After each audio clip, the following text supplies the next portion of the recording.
Hi guys, welcome back to my channel. So today I'm back with another video. Today's video is another recap of a Lifetime movie, and it's called the Abduction of Lisa McVey. Lisa McVey, Believe Me. So guys, if y'all watching, please make sure you like, hit that subscribe button, hit that notification bell. That way you be notified every time I upload. We're gonna get right into this. So basically, Lisa, she comes from like a troubled home. She has a mom. She has a father, a sister, but she lives with her grandmother, and I guess her grandmother's boyfriend or whatever. So she has this job at a local donut shop, and she ends up working like I think the late shift, so she don't get home till like 2:30, 3 o'clock in the morning. Yes, mind you, she's only a teenager, so I believe she was 17 to 19 years old. She's a teenager. So, she works at a donut shop to basically help her grandmother. So she rides to work on her bike. So she's closing up the donut shop, and she rides home. But as she rides home, she notices there's a black car just outside. Like, mind you, it's dark. There's nobody outside. Why would a car be outside? So she noticed it, and then eventually she didn't pay no mind. She went home. So then, and then doing so, her grandmother's boyfriend, whatever, he comes in her room. Yeah, I already know. He's a predator, a pedophile. Preying on young girls. So, he ends up coming in her room, and yeah.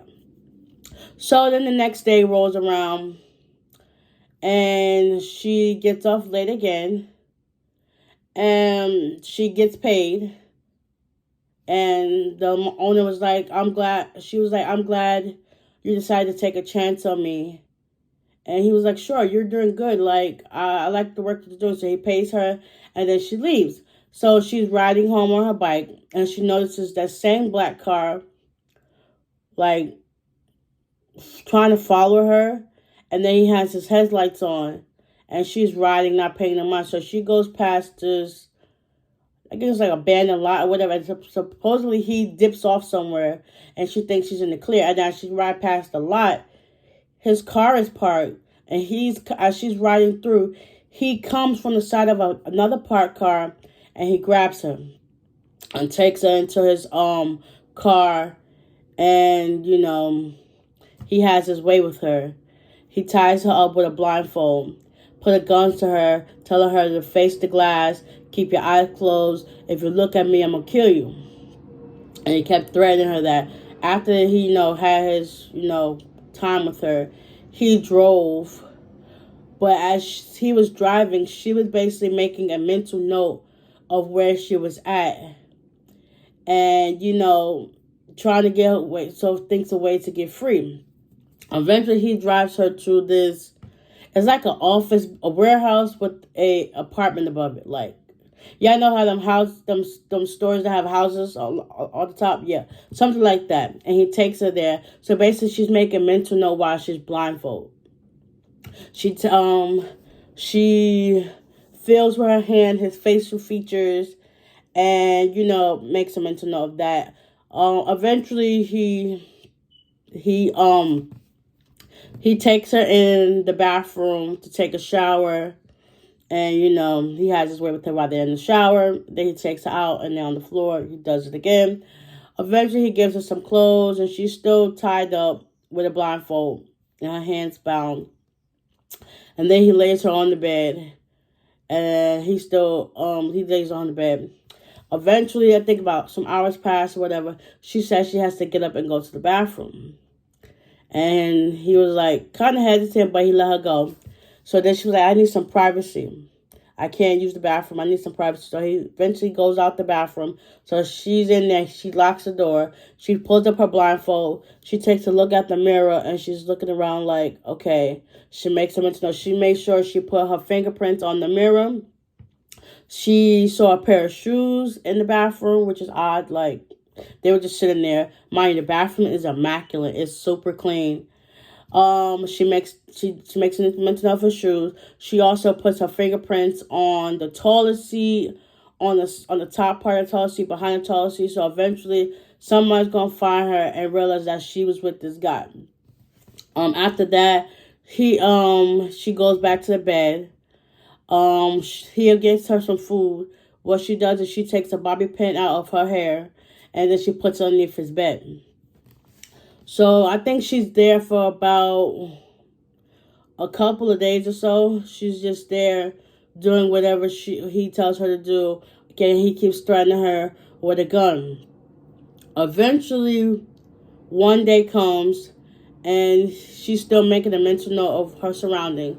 They end up at a gas station. Mind you, it's like 3 something in the morning. She makes a mental note of the time. She tries to escape, but he comes from the side of the car while he's putting the gas in the car and says, if you leave me, I'm going to kill you. So she was frustrated. So what she did was she took her finger, this exact finger, and she bit her finger so that she could make blood come. And then she put it on the side of the seat so I have her DNA in the car, which is definitely smart. She was thinking like a daggone detective, like gathering her own evidence while doing so she could help give a safe return home. So the whole entire time while she's missing, her grandparent, her grandmother, she calls the police and says like, my granddaughter hasn't been home yet. She normally gets home around 2:30, 3 o'clock, and she basically wasn't really like into it because she thinking like, okay, maybe she's gonna just run away because she don't just like how stuff is going. But yeah, her grandma didn't really care that she was missing, but she did call the police and they started doing an investigation. They just thought they was labeling her as a runaway. So after that, eventually he lets her go, and he said, "Do not remove your blindfold until I'm gone." So as soon as she hears him pull off, she takes her blindfold up and she's standing looking up at this tree. The tree is very significant. So she looks up at this tree and then she starts running off. Eventually, as he's driving, he sees her in his mirror as she's running. And then he's like, oh, snap. Then he tries to follow behind, but she's running super fast. Eventually, she runs to this house, and it has like a sprinkler system, and it kind of started her. So she's there, and within 0.5 seconds, his car comes down that same block. He ends up driving past the house, but she gets ducked off into the woods or something, and he's like, oh snap, where could this girl have gone? And he just not thinking about it. He just goes down about his business. So she eventually runs herself all the way home. And then when she comes into the door, her grandmother was like, where have you been? And Lisa tells her grandmother, like, listen, I've been kidnapped. I've been raped. And she just screamed it to her. She was like, you were lying. You were running away. Where have you been? Like, we was out to a party. You was out with a boy. Where have you been? Like, her grandmother really doesn't care. And she's just trying to think negative. So eventually, the police, she ends up the grandmother calls the police.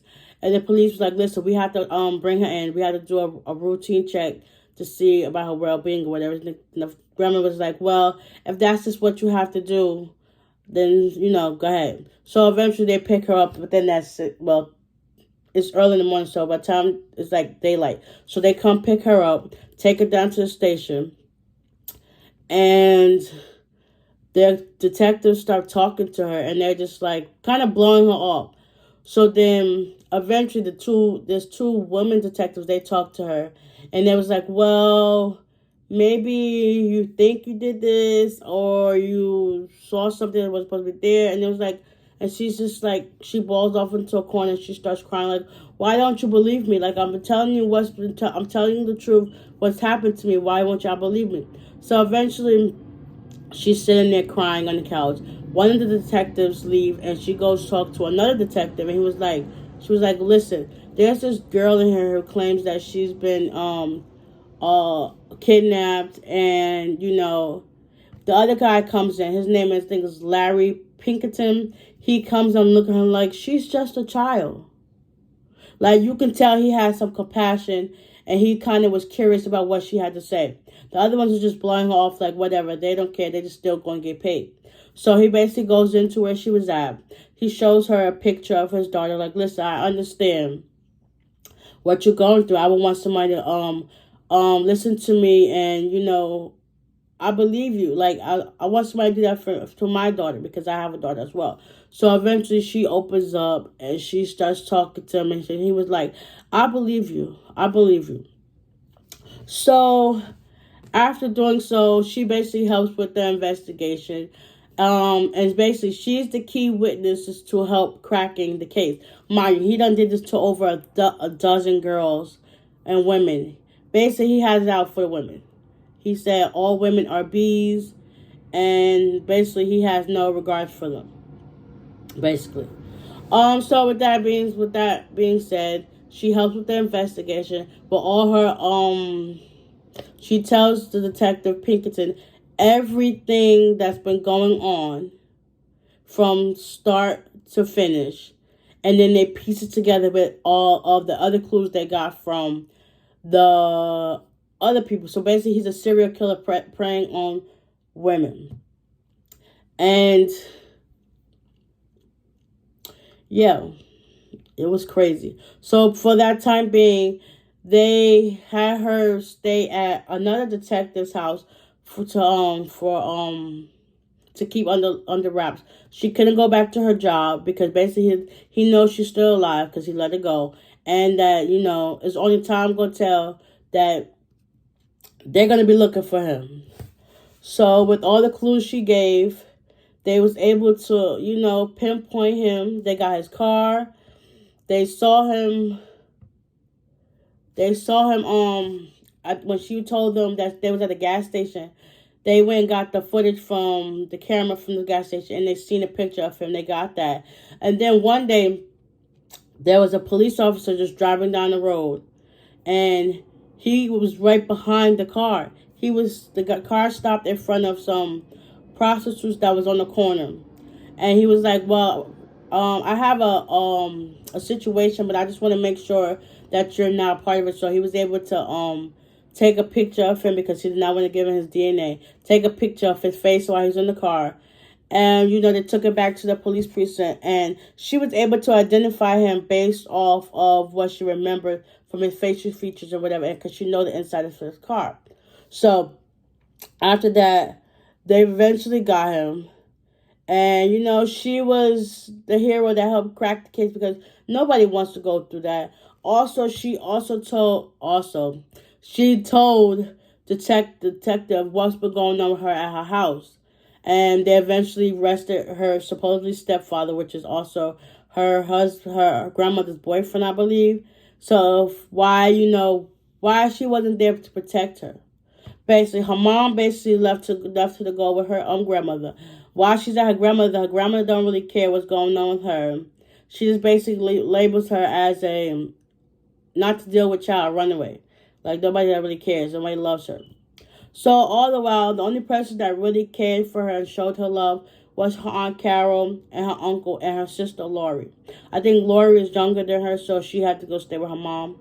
I do not know why her mom kept one child and then gave away the other. I do not know why parents do that to their children, but that just messes them up for life, and they have a resentment towards you. So after that, she goes to stay with her aunt. They labeled her as a hero because without her, they wouldn't have cracked the case. This is also based on a true story. I forgot to tell you that.